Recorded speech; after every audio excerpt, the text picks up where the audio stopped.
কাজেই এই human resource কিভাবে আমরা এটাকে নিয়ে প্ল্যানিং কি আছে, তো সেইটা নিয়েই এইখানে আলোচনা এবং সেটা নিয়ে আমাদের এই ইউনিটটা সাজানো হয়েছে। হ্যাঁ, তাহলে আমরা একটু প্রথমে দেখি এখানে কি কি আছে। প্রথম পাঠে থাকবে জনশক্তি পরিকল্পনার অর্থ, গুরুত্ব এবং উপাদান, যে সমস্ত উপাদানগুলি আছে। এরপরে প্রসেস বা স্টেপ জনশক্তি পরিকল্পনার, এবং এটার কিছু অসুবিধাও আছে, সেটাও আমরা দেখবো আর কি। তাইলে হিউম্যান রিসোর্স প্ল্যানিংটা কি, এটা আমরা একটু কয়েকজন মানব সম্পদ বিশারদ বা হিউম্যান রিসোর্স এক্সপার্ট তারা কি বলেছে কয়েকজনের সংজ্ঞাটা দেখবো, তারপর আমরা আলোচনাটা করব। The human resource planning refers to the planning for the future personnel needs of an organization, taking into account both internal activities and the factors in the environment. তাহলে এখানে কি কি রইলো? প্রতিষ্ঠানের ভিতরের এবং বাইরের বিভিন্ন উপাদান বিবেচনা করব। ভবিষ্যৎ প্রয়োজনীয় কর্মী সংক্রান্ত পরিকল্পনাকে মানব সম্পদ পরিকল্পনা বলে। তাহলে এখানে আমরা কি বললাম? Future personnel needs of an organization, মানে ভবিষ্যতে প্রয়োজনীয় কর্মী সংক্রান্ত পরিকল্পনাকে মানব সম্পদ পরিকল্পনা। প্রতিষ্ঠানের ভিতরে এবং বাইরে বিভিন্ন উপাদান সমূহ বিবেচনা করব। ঠিক আছে, এটা ঠিক গেল।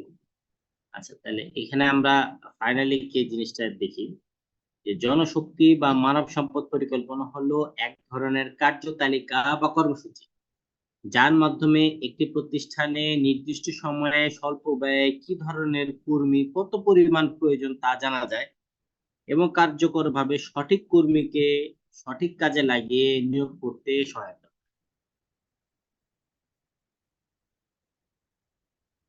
তাহলে এখানে আমরা কি বুঝলাম? It is a it is a work force বা it is a work schedule, মানে এটা শিডিউল ওয়ার্ক, যার মাধ্যমে একটি প্রতিষ্ঠানে নির্দিষ্ট সময়ে স্বল্প ব্যয়ে কি ধরনের কর্মী কত পরিমাণ প্রয়োজন তা জানা যায়। প্রথমে তো নিড অ্যাসেসমেন্ট, এন্ড দেন কার্যকরভাবে সঠিক কর্মীকে সঠিক কাজে নিয়োগ করতে সহায়তা। এটাই হচ্ছে হিউম্যান রিসোর্স প্ল্যানিং। তাহলে এর গুরুত্বটা কি, এটা আমরা একটু দেখি।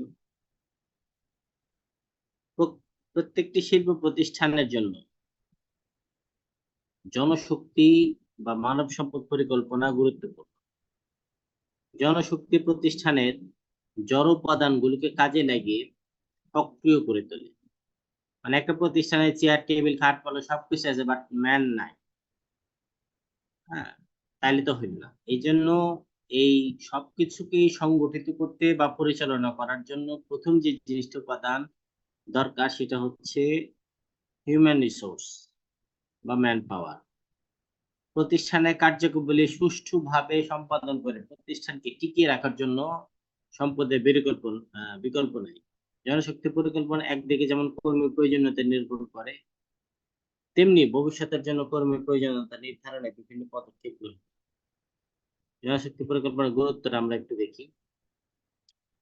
Proper utilisation of man power, জনশক্তি মানে আপনি যে কোনো জিনিসের প্ল্যানিং যদি থাকে তাহলে এটার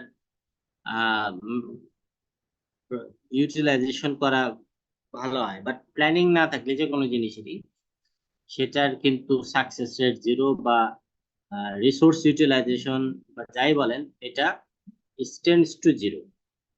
কাজে প্রথম যে জিনিসটা বলছি, জনশক্তি পরিকল্পনার প্রথম বা প্রধান উদ্দেশ্য হলো জনশক্তির সুষ্ঠু ও কাম্য ব্যবহার নিশ্চিত করা। এর মাধ্যমে কর্মরত কর্মীর যোগ্যতা দক্ষতা অনুযায়ী সঠিক কাজে সঠিক কর্মী নিয়োগ করা হয়, ফলে কর্মীদের কার্য সন্তুষ্টি বৃদ্ধি পায় এবং উৎপাদনও বাড়ে।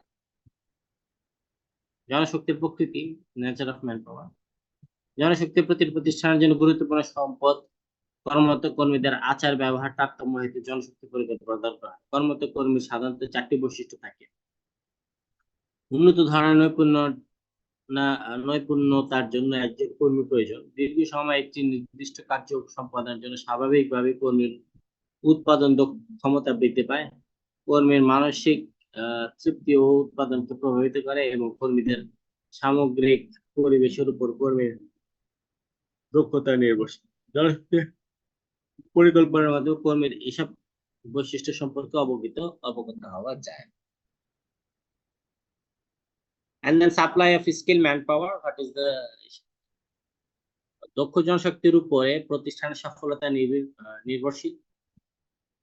প্রতিষ্ঠানের কাজে ব্যবহৃত অন্য সব উপকরণগুলোর কাম্য ব্যবহার নিশ্চিত করে একটি দক্ষ দল একদল দক্ষ কর্মী বাহিনী। দক্ষ ও অভিজ্ঞ কর্মী সঠিক সময়ে সঠিক কাজটি করতে পারে, ফলে সব ধরনের অপচয় হ্রাস পায়। তাই জনশক্তি পরিকল্পনার দ্বারা সঠিক সময় সঠিক কর্মী সরবরাহ সংগ্রহ করা যায়। তাহলে এটা হলো দক্ষ জনশক্তি সরবরাহ। প্রযুক্তিগত পরিবর্তন, টেকনোলজিক্যাল চেঞ্জ। প্রযুক্তির দ্রুত পরিবর্তন ফলে আমাদের চারপাশে পরিবর্তিত হচ্ছে। শিল্প প্রতিষ্ঠানের সাথে উন্নয়নের সাথে সাথে উৎপাদন পদ্ধতির পরিবর্তন হচ্ছে। এই পরিস্থিতিতে শিল্প প্রতিষ্ঠানে দক্ষ ও প্রশিক্ষিত কর্মীর প্রয়োজনীয়তা দেখা দেয়। আচ্ছা, কর্মী সংগ্রহ ব্যয়, মানে এটা কেন গুরুত্বপূর্ণ? এই যে যেমন আপনার যদি এই প্ল্যানিংটা না থাকে তাহলে কিন্তু এই যে আপনি অপরিকল্পিত ভাবে কর্মী সংগ্রহ করবেন। এই অপরিকল্পিত ভাবে কর্মী সংগ্রহ করার ফলে এই যে কর্মী সংখ্যা বৃদ্ধি পেতে পারে। কর্মী সংখ্যা বৃদ্ধি পাইলে তাদের ব্যয় বেড়ে যায়। হ্যাঁ, এই জন্য এই প্ল্যানিংটা দরকার। তারপর হচ্ছে স্ট্র্যাটেজিক প্ল্যানিং নেওয়া যায়। বর্তমান প্রতিযোগিতার মিশে টিকে থাকার জন্য একটি প্রতিষ্ঠানকে চাতুর্যপূর্ণ পরিকল্পনা আশ্রয় নিতে হয়। আচ্ছা, কারবারি পরিবেশ বিশ্লেষণ পূর্বক নিজেদের শক্তি ও দুর্বলতা নিশ্চিত করে শক্তি বৃদ্ধি ও দুর্বলতা দূর করতে জনশক্তি পরিকল্পনা ভিন্নমুখী কর্মসূচি গ্রহণ করে থাকে। ঠিক আছে, এই যে মানে যে কোনো ধরনের স্ট্র্যাটেজিক প্ল্যানিং এর জন্য এটা হিউম্যান রিসোর্স প্ল্যানিংটা গুরুত্ব।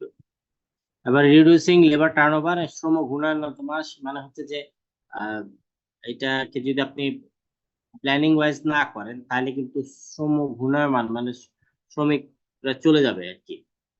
হ্যাঁ, তো এই জন্য এটাকে এই যেমন এখানে একটু কি লিখছেন বলি, এক প্রতিষ্ঠান থেকে অন্য প্রতিষ্ঠানে কর্মস্থল বদলানো অথবা প্রতিষ্ঠান ত্যাগ করার জন্য করার প্রবণতাকে শ্রম ঘূর্ণায়মানতা। প্রথমত স্বেচ্ছামূলক, যেমন বিবাহ, অধিক সুযোগ সুবিধার জন্য চাকরি পরিবর্তন, অগ্রিম অবসর গ্রহণ ইত্যাদি। দ্বিতীয়ত কর্মচারী ছাঁটাই, অবসর গ্রহণ, মৃত্যু ইত্যাদি বাধ্যতামূলক। কারণ শ্রম ঘূর্ণায়মানতা এক ধরনের অপচয় বিধায় সুষ্ঠু জনশক্তি পরিকল্পনার দ্বারা শ্রমিক কর্মীদের প্রতিষ্ঠান ত্যাগের প্রবণতা কমানো যায়। ঠিক আছে, তারপর হচ্ছে কর্মীদের স্থান পরিবর্তন, কাম্য তদারকি, অপটিমাম সুপারভিশন। প্রতিষ্ঠানের সামগ্রিক কার্যক্রম সঠিকভাবে সম্পাদিত হচ্ছে কিনা সঠিকভাবে তদারক করতে হয়। এই জন্য তদারকি স্তর সহনীয় মাত্রা সংখ্যা দ্বারা নির্ধারণ করা হয়, যা সুষ্ঠুভাবে কর্মীদের তত্ত্বাবধান করা জনশক্তি পরিকল্পনার দ্বারা কাম্য তদারকি ব্যবস্থা গড়ে তোলা। আচ্ছা, এটা আমি এর আগেও পড়েছিলাম যে অপটিমাম সুপারভিশন মানে একজন সুপারভাইজার কতজনকে সুপারভাইজ করতে পারে, এইটার একটা ফর্মুলা আছে স্প্যানার সুপারভিশন। তো এই জিনিসটা আপনি কখন সাকসেস হবে, যখন আপনার হিউম্যান প্ল্যানিংটা থাকবে। হ্যাঁ, তাহলে আপনি বুঝলেন যে 10 জনের জন্য একজন সুপারভাইজার ইজ এনাফ বা পারফেক্ট। বাট এই ধরনের যদি কোনো পরিকল্পনা আপনার না থাকে তাহলে কিন্তু আপনার সুপারভিশনটা প্রপারলি হবে না এবং মিসম্যানেজমেন্ট হবে। শিল্প সম্পর্ক উন্নয়ন বা ব্যবস্থাপনা কর্মী ও কর্মী মধ্যকার আশু কার্য সম্পর্কে শিল্প সম্পর্ক বলে। এই সম্পর্ক যত মধুর হয় শিল্প উৎপাদন তত বৃদ্ধি পায়। সুতরাং প্রতিষ্ঠানের অভ্যন্তরে একটি সুন্দর শিল্প সম্পর্ক মালিক উভয়েরই কাম্য। তাই শিল্প সম্পর্ক নিয়ে মানসিক পরিকল্পনা গুরুত্ব পদ্ধতি। প্রশিক্ষণ স্তর নির্বাচন, কর্মী উন্নয়ন এবং সার্বিক কল্যাণ। এখন আমরা দেখব জনশক্তি পরিকল্পনার কি কি কম্পোনেন্টস বা উপাদানগুলি আছে।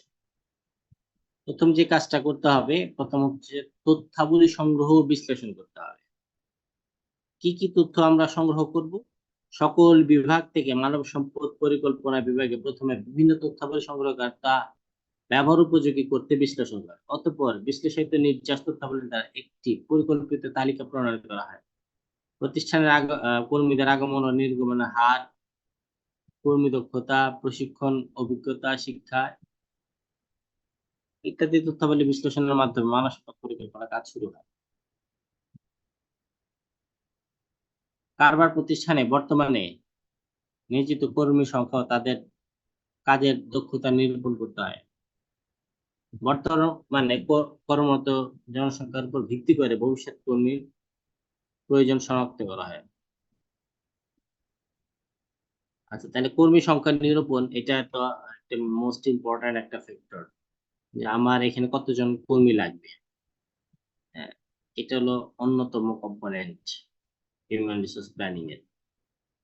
তারপরে আমরা রিক্রুটমেন্টে যাব, যে রিক্রুটমেন্টটা কি, যে এখানে এটি অন্যতম উপাদান। এখানে প্রয়োজনীয় কর্মী সংগ্রহ, নির্বাচন, নিয়োগদান ও স্থাপনা, প্রশিক্ষণ, উন্নয়ন, পদোন্নতি, বদলি, পদচ্যুতি, পদোন্নতি, ছাঁটাই, এগুলি সব হচ্ছে রিক্রুটমেন্টের আন্ডারে পড়ে। ঠিক আছে, তারপর হচ্ছে কোঅর্ডিনেশন ইজ প্ল্যানিং। একটি মানব সম্পদ পরিকল্পনার এটা কি মানে বিভিন্ন বিভাগ উপবিভাগ থাকে, সব বিভাগের সাথে সমন্বয় করে করা। It is also a planning of human resource, মানে সব বিভাগে তার সেলস আপনার কতজন লোক লাগবে, হিউম্যান রিসোর্স প্ল্যান। অ্যাকাউন্টসে কতজন লোক লাগবে, প্রোডাকশনে কতজন লোক লাগবে, এবং কতজন আছে এবং কতজন নাই।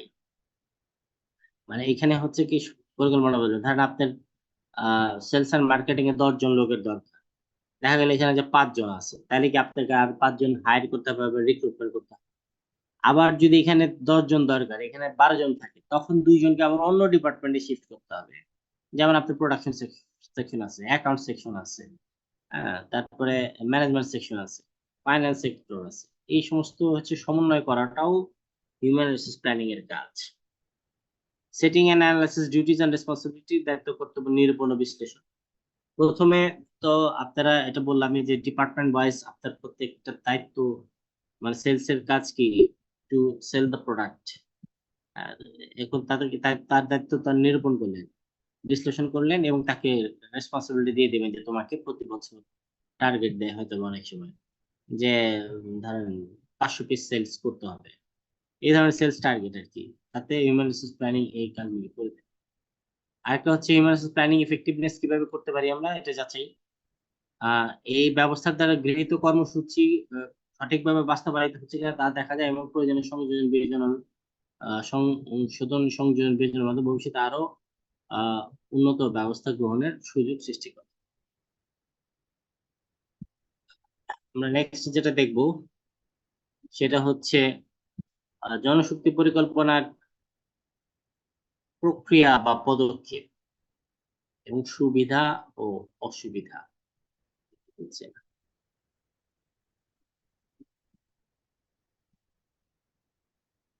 আচ্ছা, আমরা একটু দেখবো যে এখানে একটা কি কি স্টেপ আছে হিউম্যান রিসোর্স প্ল্যানিং এর।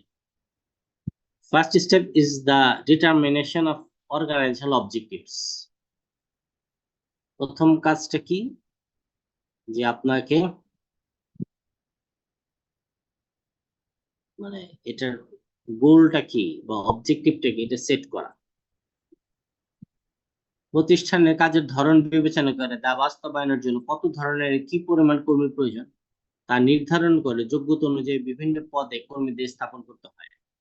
মানব সম্পদ পরিকল্পনা বিভাগ পূর্বানুমান ও অভিজ্ঞতার আলোকে সর্বপ্রথম পদক্ষেপে এই কাজটি সম্পাদন করে। আচ্ছা, তাহলে সাংগঠনিক উদ্দেশ্য নির্ধারণ হইলো।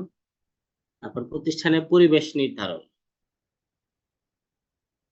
প্রতিষ্ঠানের সামগ্রিক উন্নয়ন উন্নত পরিবেশের উপর নির্ভরশীল। যে প্রতিষ্ঠানের আভ্যন্তরীণ বাহ্যিক পরিবেশ যত ভালো ও অনুকূল, সে প্রতিষ্ঠান তত দ্রুত উন্নয়নের শীর্ষে পৌঁছাতে পারে। পরিবেশগত প্রভাব প্রতিষ্ঠানের দৈনন্দিন কার্যাবলীর উপর প্রভাব বিস্তার করে, সমগ্র প্রতিষ্ঠানকে নিয়ন্ত্রণ করে। তাই প্রতিষ্ঠানের সামগ্রিক আগাম পরিকল্পনা নির্ধারণ করতে প্রতিষ্ঠানের উৎপাদিত পণ্য, আর্থিক সামাজিক ব্যবস্থা, বাজার ব্যবস্থা, প্রযুক্তির পরিবর্তন, সংগঠনের শক্তি ও দুর্বলতা ইত্যাদি যাচাই করা আবশ্যক। তাহলে আমরা প্রথম স্টেপে কি বললাম যে এটার অবজেক্টিভস ডিটারমাইন করার পরটা হচ্ছে এটার এনভায়রনমেন্ট কেমন এটা ডিটারমাইন করা, তারপর হচ্ছে ম্যান পাওয়ার নিডস, হ্যাঁ এগুলো মানে কি পরিমাণ জনবল প্রয়োজন সেটা ডিটারমাইন করা, কোন কোন বিভাগে, তারপরে বর্তমান জনশক্তির পরিমাণ নির্ধারণ। তাহলে আমি প্রথমত বললাম যে এখানে 10 জন লোক দরকার, তারপরে আমি এখানে 5 জন আছে, তাহলে বর্তমান জনশক্তি কতজন দরকার, আরো 5 জন, ঠিক আছে। তারপর হচ্ছে শ্রম বাজার বিশ্লেষণ, টিচার থেকে মানে যেটা আপনি নিয়োগ দিবেন তারকে অবশ্যই যে আমাদের বর্তমান ট্রেন্ডের সাথে বা বর্তমান প্রযুক্তির সাথে তার অ্যাকোয়েন্টেড অর ফ্যামিলিয়ার এই ধরনের শ্রম মানে লোক নিয়োগ দিতে হবে। এবং যেহেতু এটা হচ্ছে এই ধরনের লোকই হচ্ছে শ্রমবাজারের ডিমান্ড, শ্রমবাজার বিশ্লেষণ করে মানে যে কাজগুলি চলে সেই অনুযায়ী লোক নিয়োগ দেওয়াটাও হচ্ছে এটা একটা কম্পোনেন্ট। কর্মীর কার্যত্যাগের সম্ভাবনা জরিপ, এই যে সার্ভিং টার্নওভার পসিবিলিটিস, মানে অনেক সময় দেখা যায় যে কর্মীরা চাকরি ছেড়ে চলে যায়, কেউ মানে কেউ 2 মাস, 3 মাস, 6 মাস, 1 বছর, 2 বছর। তো তো মানে তারা কেন এই কর্মস্থলটা ত্যাগ করলো সেই ধরনের সার্ভে আপনার করা আর কি, করা যাতে এই ধরনের আহ, ভবিষ্যতে টার্নওভার হয় যে শ্রমিকরা চলে যায় এটা যাতে না হয়। তারপর জনশক্তি সংগ্রহের কর্মসূচি, কর্মীর বর্তমান প্রয়োজন ও ভবিষ্যতের সম্ভাব্য প্রয়োজন নির্ধারণ করে তা বাস্তবায়নের জন্য বিন্যস্ত পরিকল্পিত কর্মসূচি নির্ধারণ করতে হয়। এই জন্য ব্যবস্থাপনার অভিজ্ঞতা, দক্ষতা, বিচক্ষণতা ও অন্তর্দৃষ্টি ব্যবহার করে জনশক্তি সংগ্রহের সঠিক ও বাস্তবধর্মী কর্মসূচি হাতে নিতে হয়। এই কর্মসূচি বাস্তবতার আলোকে প্রণীত হলে প্রতিষ্ঠানে কর্মীর শূন্যতা সৃষ্টি হতে পারে না বলে প্রতিষ্ঠান তাকে সদতৎপর ও গতিশীল।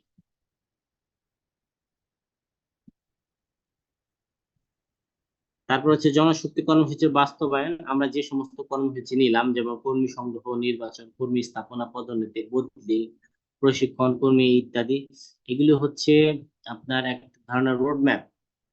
জনশক্তি কর্মসূচির বাস্তবায়নের জন্য জনশক্তি সংক্রান্ত সামগ্রিক বিষয়সমূহ ছক রেখে পূর্ণাঙ্গ রোডম্যাপ প্রস্তুত করতে এ ছকে এগুলি থাকে, অতি সহজে বাস্তবায়ন করা যায়। তারপর হচ্ছে জনশক্তি পরিকল্পনা ব্যয়, জনশক্তি পরিকল্পনার এ পর্যায়ে সম্ভাব্য ব্যয় নির্ধারণ করতে হয়। এই ব্যয় বেশি হলে প্রতিষ্ঠান ক্ষতিগ্রস্ত হয় এবং কম হলে কর্মসূচি বাস্তবায়ন করা যাবে না। এর জন্য জনশক্তি পরিকল্পনা ব্যয় বাস্তব ভিত্তিক ও যুক্তিসঙ্গত হতে পারে। নিরীক্ষা ও খাপ খাওয়ানো, জনশক্তি পরিকল্পনার সর্বশেষ পর্যায়ে পরিকল্পনা অনুযায়ী কাজ হচ্ছে কিনা তা পরীক্ষা করা এবং কোনো বিচ্যুতি থাকলে সংশোধন করে বাস্তবায়নের জন্য প্রয়োজনীয় ব্যবস্থা গ্রহণ করা। It is also a component of a process of human resource management. আচ্ছা, আমরা একটা 5টা মিনিটের ব্রেকে যাব, তারপরে আমরা হচ্ছে যে সুবিধা আর অসুবিধা যে তারপরে কোশ্চেন এন্ড অ্যান্সার সেশন যাচ্ছে। তাহলে আমরা একটু 5 মিনিট ব্রেক, 30 বাজে 35 আমরা আবার চলে যাব। আর হিউম্যান রিসোর্স মানে মানব সম্পদ পরিকল্পনার কি কি সুবিধা আছে, হ্যাঁ, এবং পরে আলোচনা করবো এর কিছু অসুবিধাও আছে সেটাও আলোচনা করবো। হ্যাঁ, the benefits বা advantages of human resource planning, আর একটা হচ্ছে ডিমেরিটস বা disadvantages of human resource planning. আচ্ছা, প্রতিষ্ঠানের লক্ষ্যকে সাবলীলভাবে অর্জন করতে হলে দক্ষ মানব সম্পদ সরবরাহ করা আবশ্যক। এই জন্য সুষ্ঠু মানব সম্পদ পরিকল্পনা প্রণয়ন করতে হবে, কারণ সুষ্ঠু মানব সম্পদ পরিকল্পনায় দক্ষ মানব সম্পদকে ধরে পথ নির্দেশনা থাকে। তার নিচের সুবিধাগুলি আমরা একটু দেখি। প্রথমত হচ্ছে মানব সম্পদ পরিকল্পনা প্রণয়নের সময় প্রতিষ্ঠানের আকৃতি, কার্য প্রক্রিয়া এবং ভবিষ্যৎ সম্প্রসারণের সম্ভাব্যতা প্রভৃতি যাচাই করা হয়। ফলে কি ধরনের মানব সম্পদ বর্তমান ও ভবিষ্যৎ প্রয়োজন তা সহজেই জানা যায় এবং সে অনুযায়ী কার্যপরিকল্পনা করা যায়। তাহলে এটার একটা বেনিফিট তো আমরা জানলামই যে এখানে এর মাধ্যমে চাহিদা নির্ণয় করা যায়। তারপর একটা কি, সংখ্যা নির্ধারণ। এই প্ল্যানিং এর মাধ্যমে আরেকটা কি করা যায়, কোন প্রতিষ্ঠানে কত সংখ্যক কর্মী প্রয়োজন তা নির্ধারণ করা যায়। ফলে কর্মী সংকট হয় না। এটা কিন্তু আমাদের একটা বিগ ক্রাইসিস, যে আমরা দেখা যায় যে অনেক প্রতিষ্ঠানেই যতজন কর্মী দরকার সেই পরিমাণ কর্মী নাই।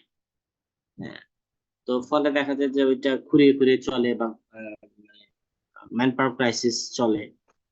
তো তাতে এই এই জিনিসটা যদি আমরা করা যায় যে হিউম্যান রিসোর্স প্ল্যানিং, তখন যে জায়গায় গ্যাপ আছে সেই জায়গাটাতে ফিল আপ করা যায়, যে এই হিয়ার ইজ দ্য গ্যাপ। এটা যদি আপনি প্ল্যানিং না করেন তবে গ্যাপটা কিন্তু আইডেন্টিফাই করতে পারবেন যে আপনার কোন জায়গাটাতে মানে গ্যাপ আছে।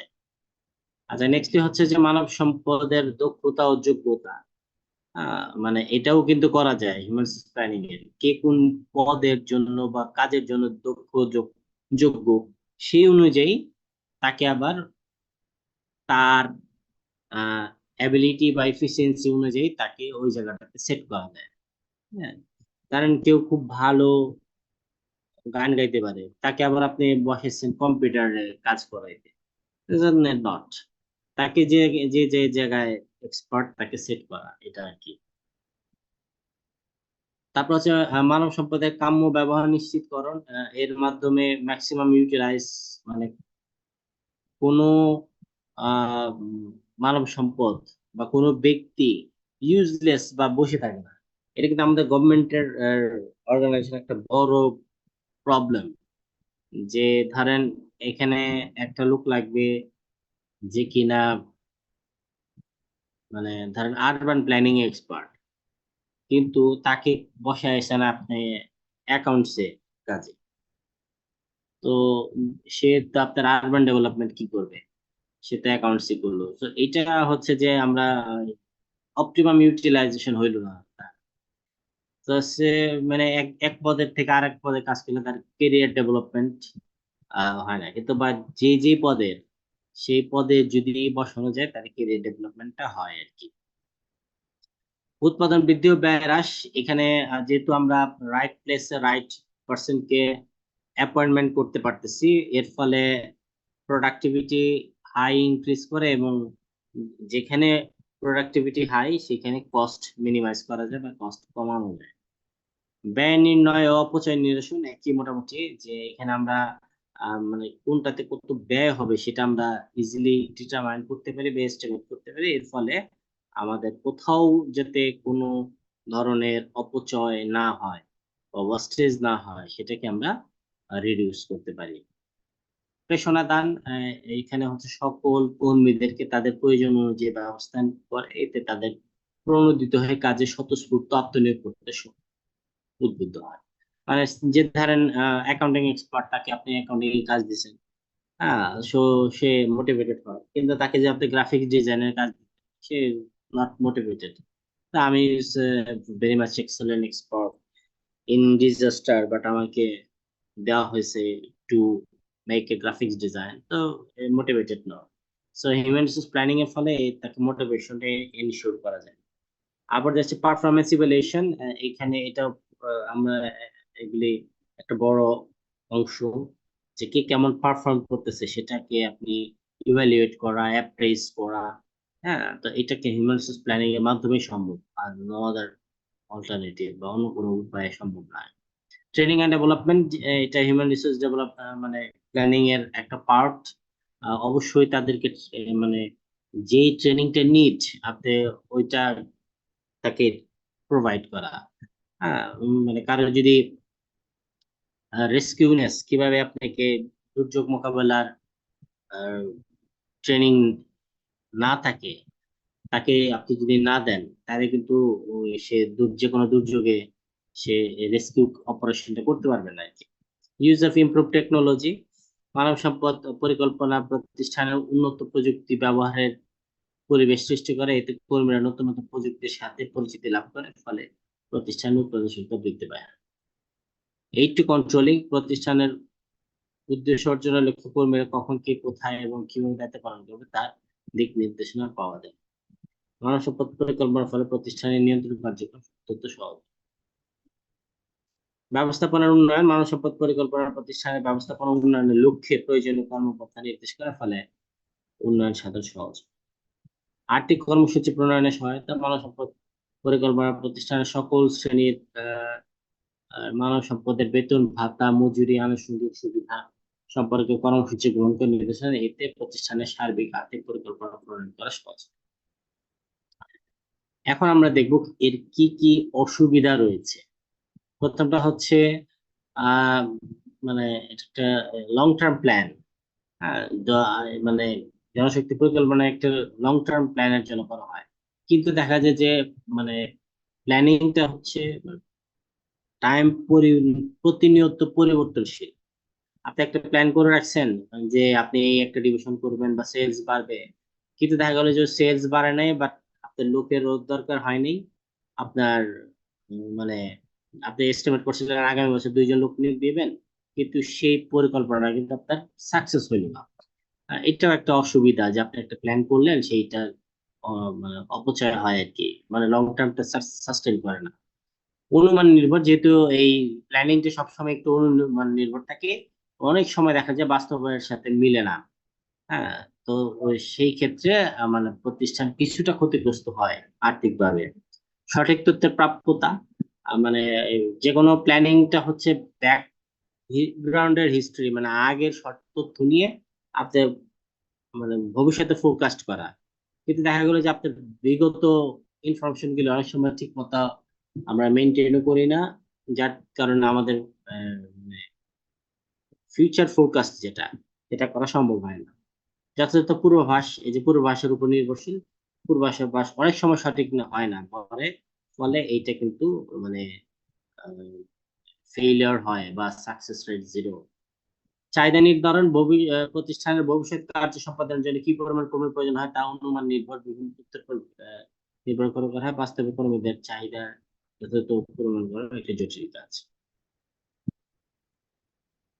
পরিকল্পনার ত্রুটি, বিভিন্ন পরিবর্তিত অবস্থার কারণে পূর্বাভাস সঠিক হয় না, ফলে পরিকল্পনা হয় দুর্বল ও ত্রুটিপূর্ণ।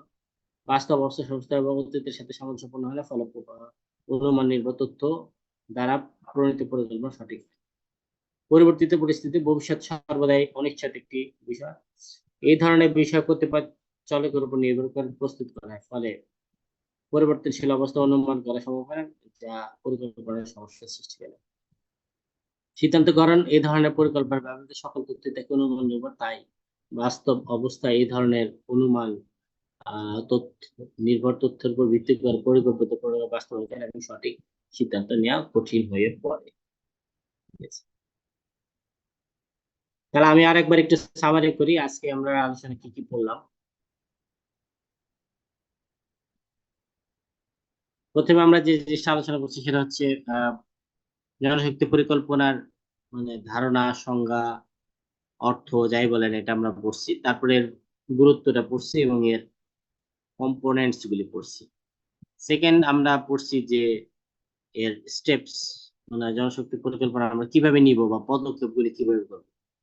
এবং আমরা লাস্টে পড়ছি যে জনশক্তি পরিকল্পনার সুবিধা এবং অসুবিধা সমূহ, এটা আমরা লাস্টে পড়ছি আর কি।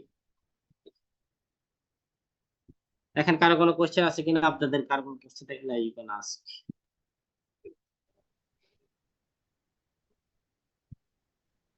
মানে আমরা তো ঢাকা শহরে আছি আরামে, যারা উপকূল এলাকায় আছে তাদের অবস্থা তো খুবই খারাপ।